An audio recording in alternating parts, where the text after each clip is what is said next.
But if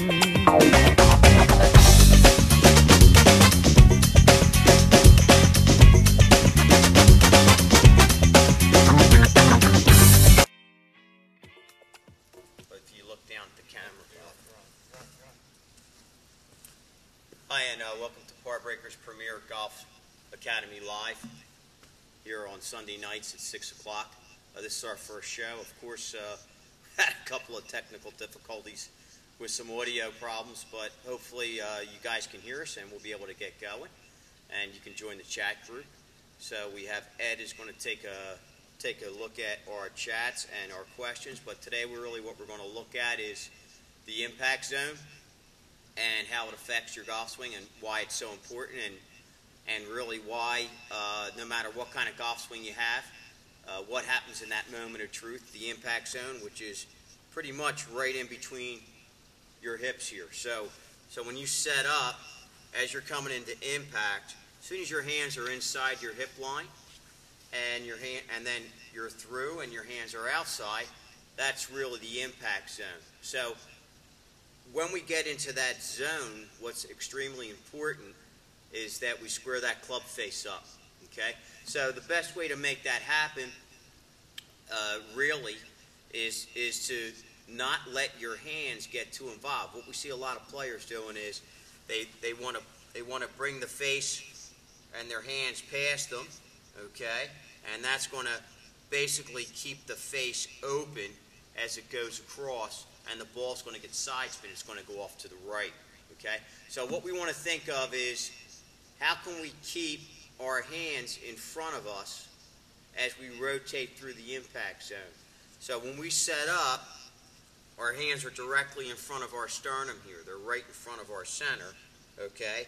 And we want to keep it there as we turn away. So as I turn away to go to my takeaway, you can see that my hands are still in front of my center, okay? And then as I turn into impact, I'm going to use my rotation of my body to square the club face up. And then the other thing that we'll notice here is that where is my sternum in relationship to the ball? Where are my hands in relationship to my sternum? My sternum represents my core, okay? And so now what's going to happen here is if we take a look, my sternum is over my left side, which means that's full weight transfer. The face is square, and my left hand is flat and facing the target. My right hand has a slight cup, okay? And my hands are again right in front of my sternum. As I turn, that's where I'm going to unhinge and release, and now I'm through the impact zone, and the face closes, okay? So if we look at that again, face opens, it squares with my rotation, and closes. So what we're looking for is some questions of what you have some problems with here. And we got to see if there's anybody who's joined the chat group yet. Is there anybody who's joined the chat group yet, Ed? No, not yet. Okay, so we're just going to keep on talking, and we're basically going to take a look at how this can happen easier, and a drill that you can do to kind of work this in to a feeling. All right, so if we look over here on the mat, I have a couple more alignment sticks set up. These alignment sticks, as we showed here and now here, are representing the target line, okay? So if we look at that as the target line, that's where we want the ball to go. A drill that we can do, all right, and a good drill to do, I have a 7-iron right now. Let's take a look at a shorter club, because what I usually do with my students as a drill is I'll have them use like a pitching wedge or a 9-iron or something of that nature for this drill. So here's how this drill is going to work. Okay, you're going to set up, and the face is going to be square to the target line, and you're going to choke up a little bit, and you're just going to make your rotation so that your hands are just starting to leave the impact zone. Okay. And then from there, we're going to try to keep this all in one spot all together. So as we turn through, okay, it's almost going to feel like the club head and our hip is making contact with the ball. All right?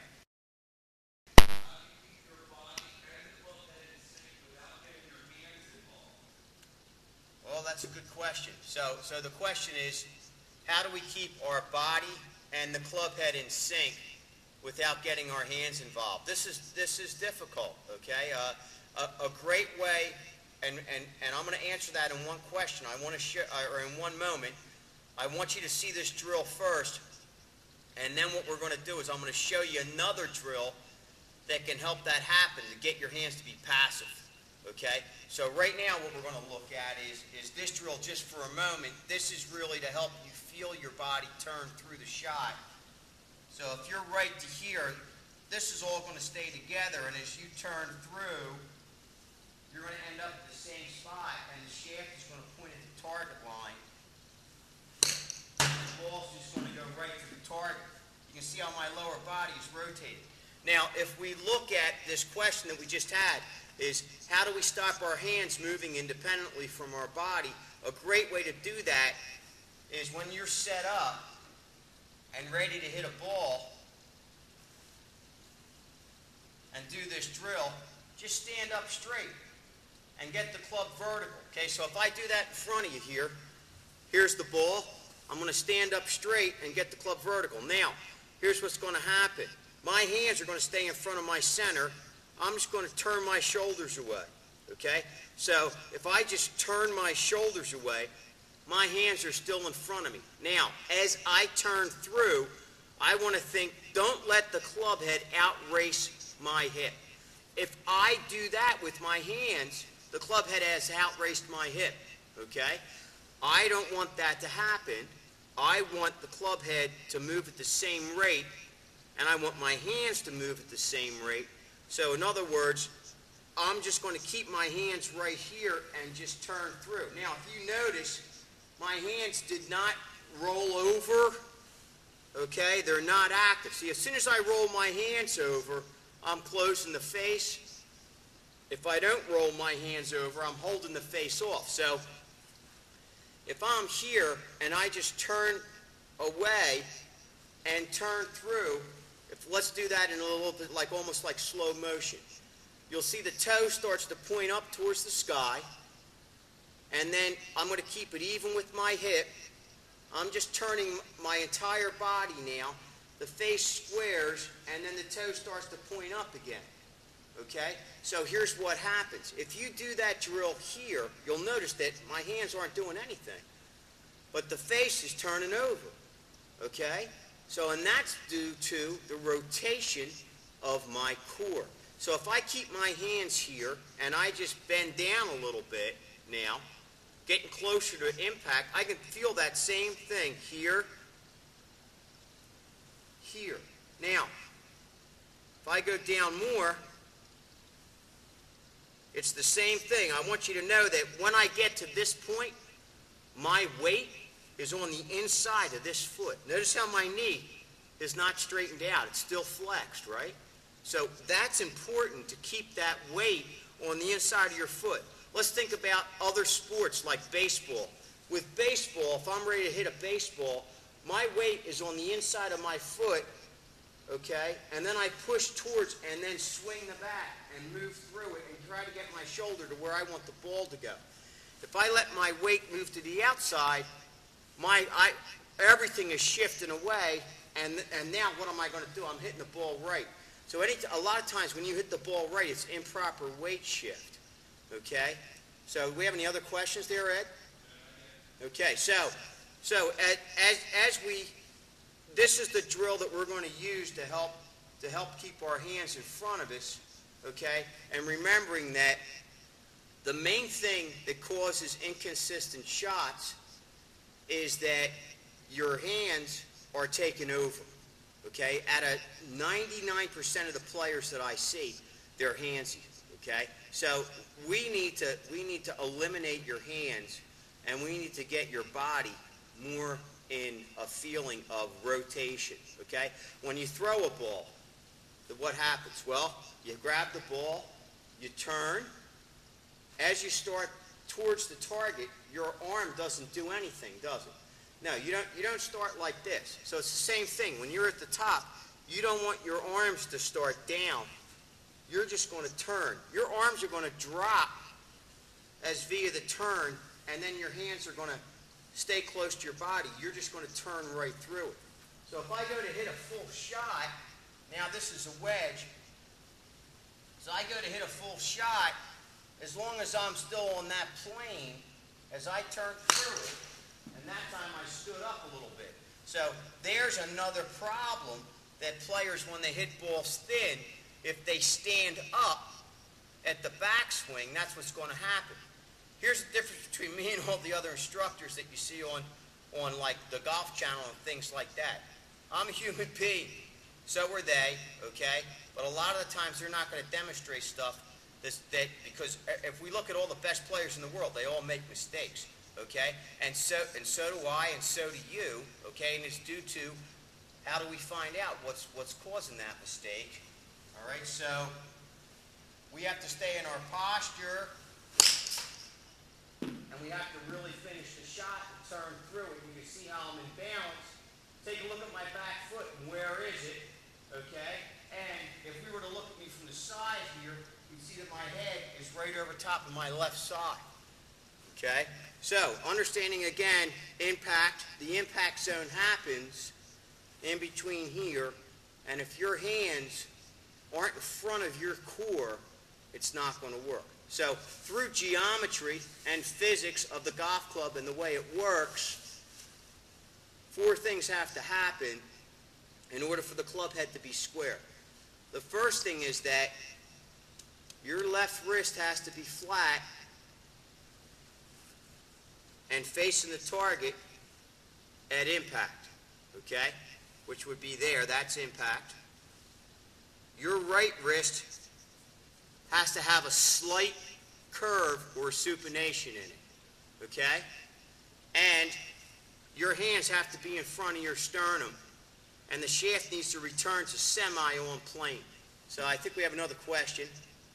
What are some drills to hit in front of the ball and not hit fat shots? Okay, what are some drills to hit in front of the ball and not hit fat shots? All right, so if you look at these 2 sticks here that represent the target line, here's the ball, and right about 4 inches in front of that ball is that front of that stick, okay? So a drill that you can do, and I don't know whether the camera's going to be able to see this, but if we look at on my practice mat here that I use for students, what I do is I draw 2 lines. I draw a line at the ball, and then I take the width of the club head, and I draw another line. So I'll draw a line here, and this is where the ball's going to be. I'll draw a line here, and that's where I want to hit the turf, okay? Other thing that you could do if you're on the grass, okay, and hitting balls, you could take 2 tees. Put one there, set down your club head right next to it, and put the next one down. And you want to brush the turf at that second tee, okay? So, how can I make that happen? Well, first thing I want to do is set up in a good position athletically. That means my chest can't be facing the ground. My chest has to face forward, okay? And I want to take a practice swing next to the ball and try to brush the turf in front of the ball, okay? Not thinking about the back of the ball now. I'm going to do it next to it, and I'm just going to try to brush the turf in front of the ball and try to stay in balance as I do it, okay? So let's do it with a longer club, because that's going to put the ball back in my stance. I'm going to do it with an 8-iron. So, I'm going to set up. Here's another thing to remember, too. When you set up, when the club reaches its apex, in other words, the club swings up, it starts back down, it reaches its apex, which is when the shaft becomes vertical. That has to happen in front of the ball, not at the ball. A lot of players think that the shaft becomes vertical here.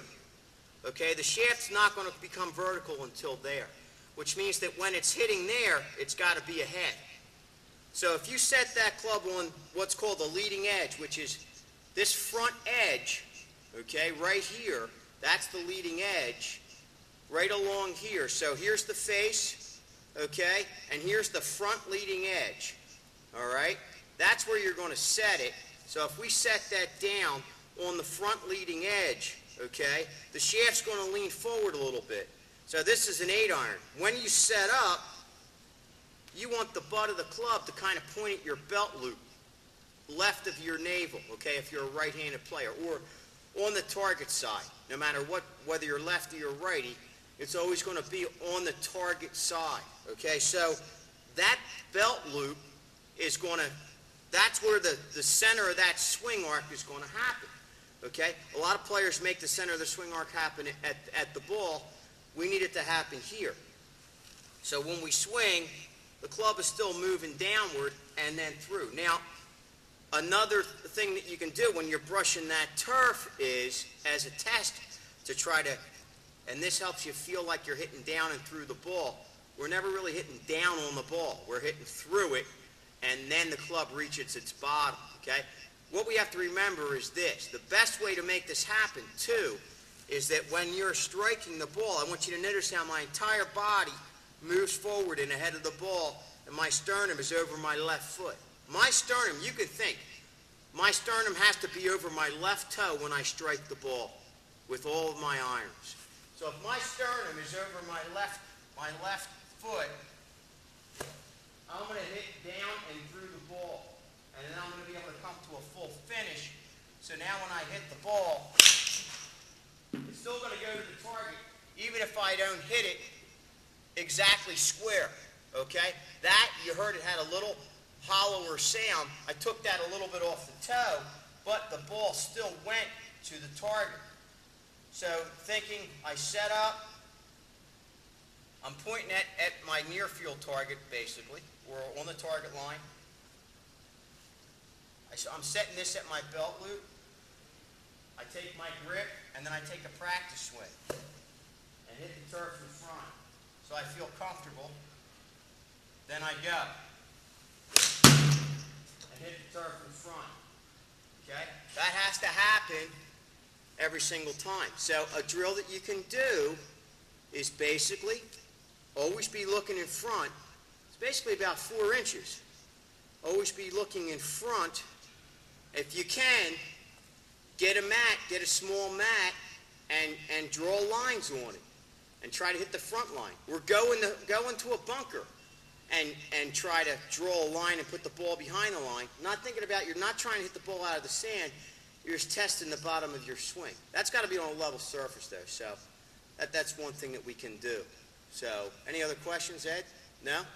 All right. So we're going to get a little synopsis here because pretty soon we're going to run out of time. But because right now we're doing this show a half hour, and then depending upon how many, what the audience wants and what the audience wants to see more of, hopefully you guys can hear me okay, and hopefully, if anybody can hear me okay, if you could just in the chat window let me know how audio sounds to you guys. I don't know whether it sounds great or not. Maybe, Ed, what you could do, well, it's kind of tough because you can't do that because we're using the audio over here. But pretty much what if you can let us know any comments about today's show, we really appreciate that because this show is for you guys. That's why we're doing it, okay? So great. I'm glad that it sounds good. But we're doing this show for you guys, so it's imperative that we get feedback from you, okay, in subjects and things that you want to see covered. We're going to try to pick topics every week.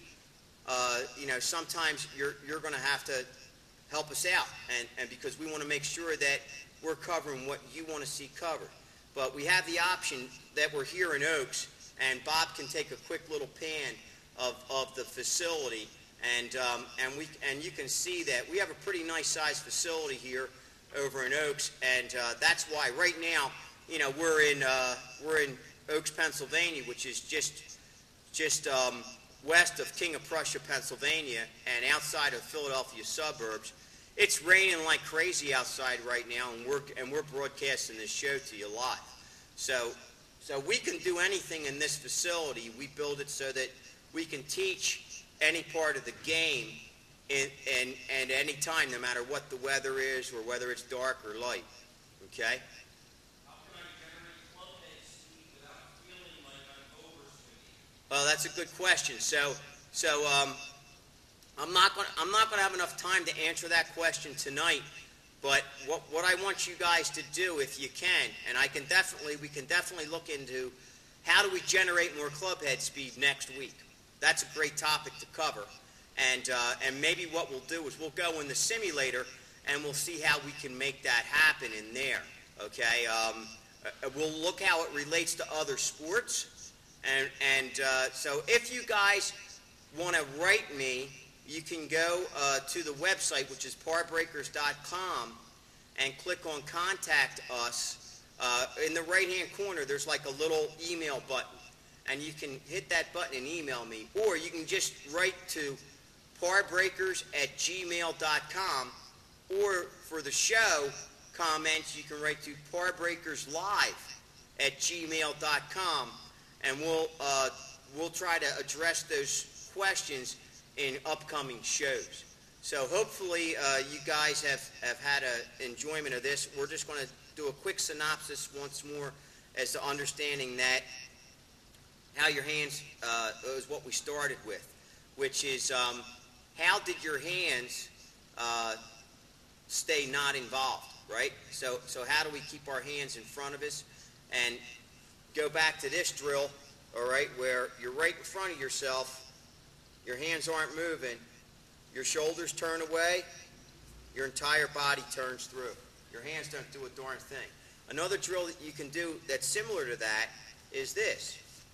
Take the club, put it in front of your shoulders, set up, kind of like a quarterback, okay? Turn away. Notice how the shaft doesn't drop.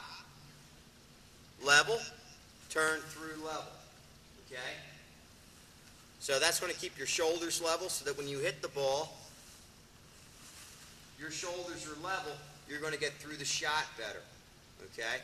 So, again, we're here, we're there, and we're there. Use that. That hip right there is one of the things that we're going to talk about next week that's going to help you generate more club head speed. So if we stick another ball down here again and we look, we're here, we're there. The ball's going to go to the target every time. Why? Well, I'll tell you why. The only thing that's going to stop it is if I stand up, okay? But if I just don't do anything with my hands and just use my core, I turn my shoulders away, I turn my core through, I can even do it with my eyes closed, and the ball's still going to go to the target. Let's try that. All right? We're here. I'm going to turn my shoulders away. I'm going to turn through. Might have gone a hair right because I didn't turn all the way through. But my eyes were closed when I hit that ball. Okay? So, understanding that, remember this. The ball doesn't have legs. It can't get up and go away. Okay? It's not in motion. The only time that you can focus on the ball, really the ball, is when the ball's in motion. Golf's about focusing on the motion and the swing, not actually the ball, okay? You're going to keep your eye on the ball as it flies away from you, all right? And we're going to look at that later too in other shows as to how do we change the ball flight and what do we do with our body to make that happen, okay? So we're going to wind it up, and if there's any questions that anybody has that they want to see shows coming up, information about, please email us at parbreakers@gmail.com. And it was great having you guys here, and we're really happy about that. Anything else that we can do? Okay, I need you to go over there, Bob. So I need to tell my producer what to do because it's the first show. So and Bob's going to just send us out here with our little intro that we had at the beginning of the show. And let me list this one more thing. You can always give us a call, too, all right? So, in Oaks, or stop by if you're from the Philadelphia area. We'll be more than happy to help you out. So, www.parbreakers.com. Our business phone here is 610-666-9000. Thanks for being with us. My name's Bernard Sheridan. I'm the Director of Instruction at Parbreakers Golf Academy. I'd love to meet you in person. Come on down and say hi. Thanks so much.